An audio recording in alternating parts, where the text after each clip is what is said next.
บายดีพบกับอิงและวิชาเนาะมื้อนี้พวกเราจะพาทุกท่านไปเที่ยวชมสถานที่ท่องเที่ยวที่สำคัญอีกจุดหนึ่งของเมืองหลวงพระบางของเราซึ่งนั่นก็คือวัดไม้นั่นเองจึงจะช่วยงานประกันตาบันดังนั้นเชิญบรรดาทุกท่านติดตามมาชมพร้อมกัน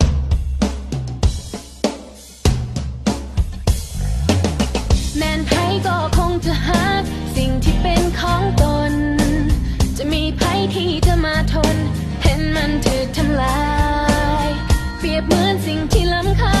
คือดินแดนที่เฮาอยู่พวกเฮาต้องเสิร์ชสู่รักษาพัฒนา Save our land cause it belongs to you Take a stand make it right from wrong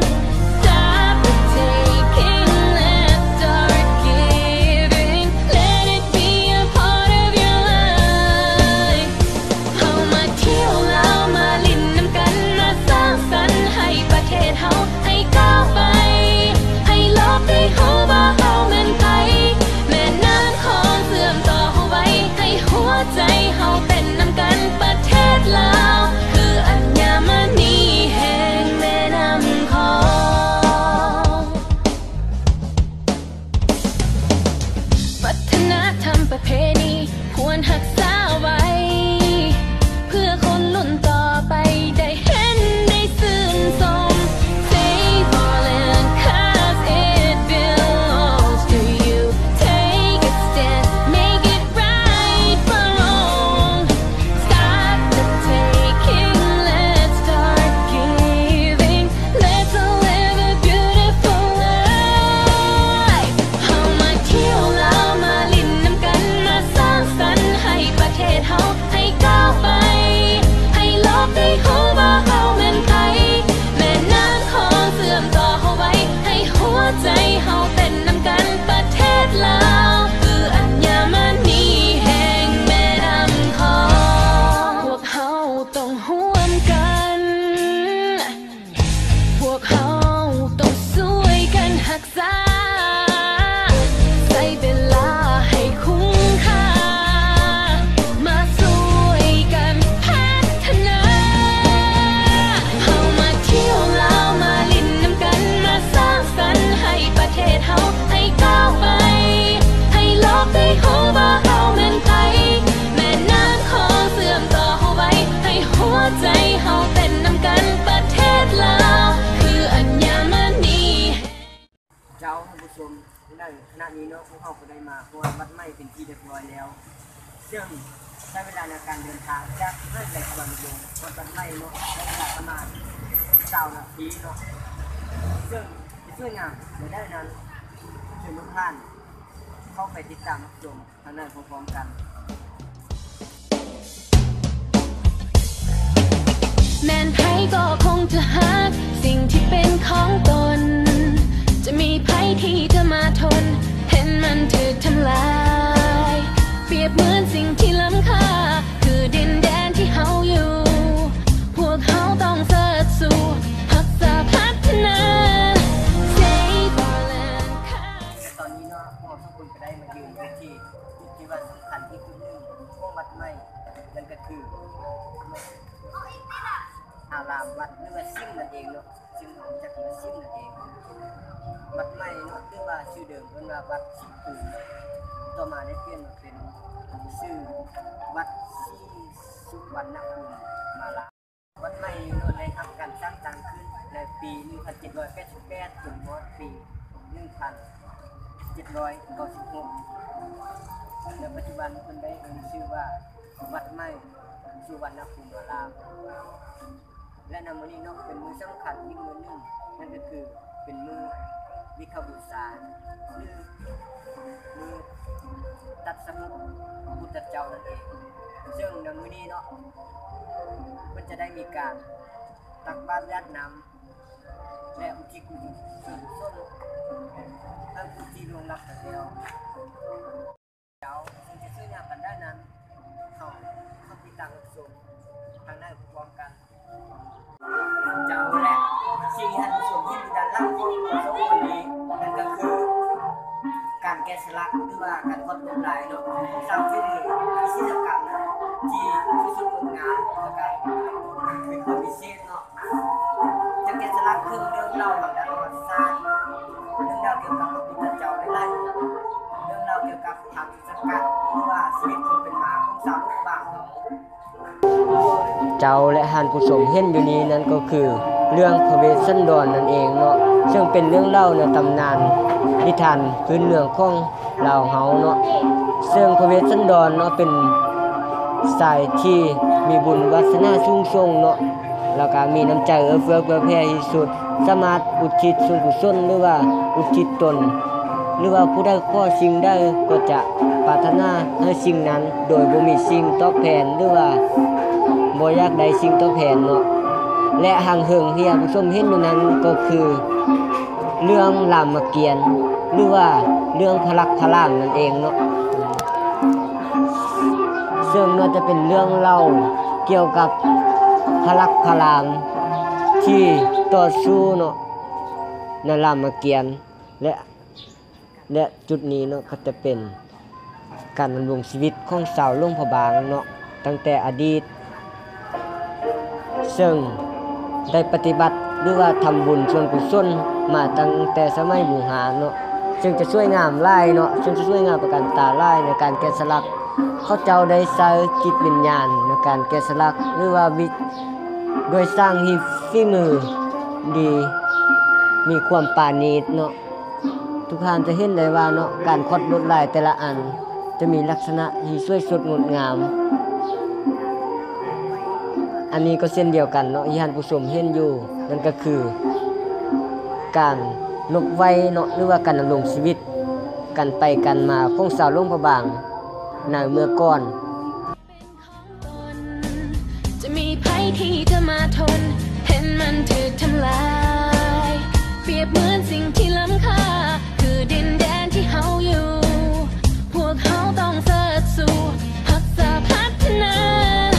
Save our land cause it belongs to you Take a stand make it right from wrong Stop the taking let's start giving Let it be a part of your life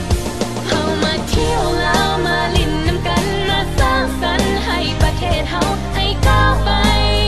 ให้โลกได้ฮู้ว่าเฮาแม่นไผ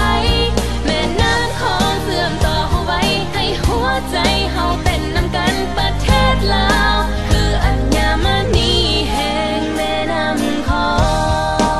งวัฒนธรรมประเพณีควรรักษาไว้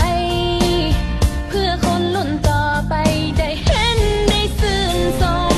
Save our land cause it belongs to you Take a stand make it right from wrong Stop the taking let's start giving Let's live a beautiful life เฮามาเที่ยวลาวมาลิ้น เจ้าท่านผู้ชมและสิ่งที่ท่านผู้ชมเห็นอยู่ในขณะนี้เนาะเป็นหอไตเนาะ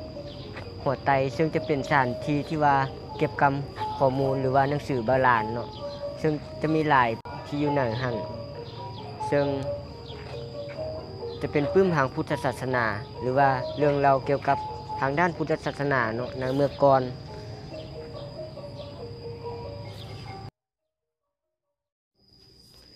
เจ้าเนาะนี่ก็จะเป็นกองเนาะซึ่งเพิ่นจะใช้ตีเนาะในยามมีเหตุหายหรือว่ามีภัยหายต่างๆและก็จะใช้ตีในยามมื้อวันสิ้นเนาะเพิ่นจะใช้ตีเจ้าและนี่ก็จะเป็นน้ำสร้างเนาะที่ทางวัดหรือว่าพระสงฆ์เนาะทั้งหมดวัดนี้ก็จะใส่น้ำสร้างอันนี้เนาะในนครหลวงพระบางของพวกเฮาก็จะมีแต่วัดเดียวเนาะที่มีน้ำสร้างแบบนี้ใส่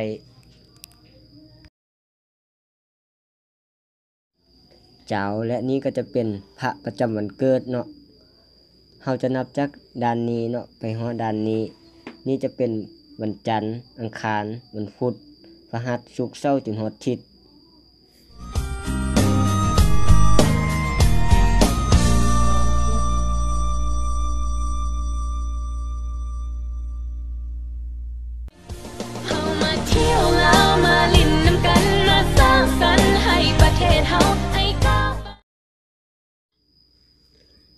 และนี่ก็จะเป็น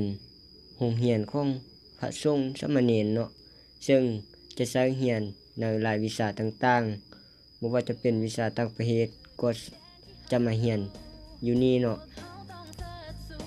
พัฒนา Save our land 'cause it belongs to you. Take a stand, make it right from wrong. Stop the taking, let's start giving. Let it be a part of your life.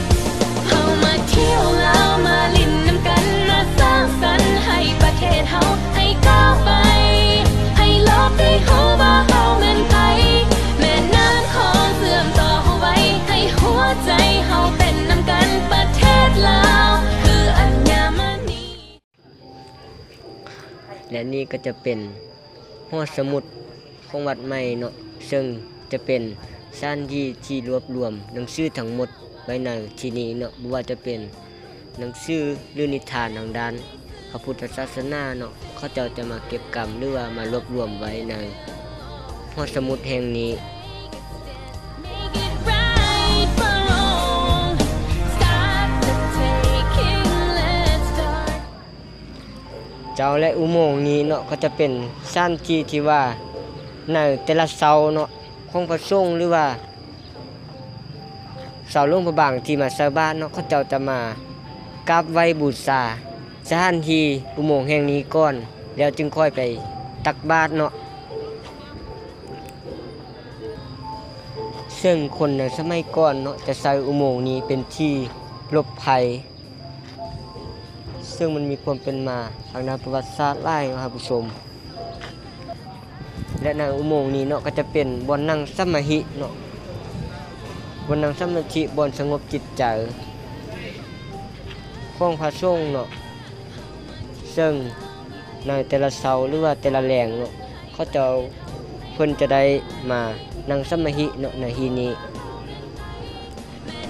ของเสื่อมต่อเฮาไว้ให้หัวใจเฮาเป็นนำกันประเทศลาวคืออัญมณีแห่งแม่น้ำมาเที่ยวลาวมาลิ้นนำกันมาสร้างสรรค์ให้ประเทศเฮาให้ก้าวไป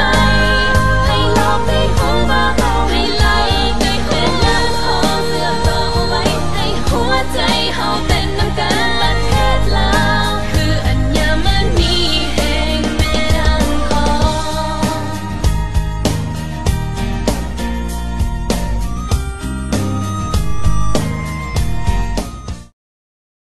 ดาวผู้ชมและมาว่าตอนนี้เนาะการนำเสนอท่านนี้เดียวของเราประกาศอะไรทุกอย่างไปแล้วทางนี้ก็อยากเชิญชวนบรรดาแขกบรรดาท่านเนาะหรือว่าอยากจะมาเที่ยวหรือว่าอยากจะมาสร้างครอบครัวการนองประวัติศาสตร์มันจะทำเชิญชวนมากันได้เนาะเพราะว่ามันเป็นสร้างที่ว่าสวยงามและก็มีความที่ว่าเป็นประวัติศาสตร์หลายๆ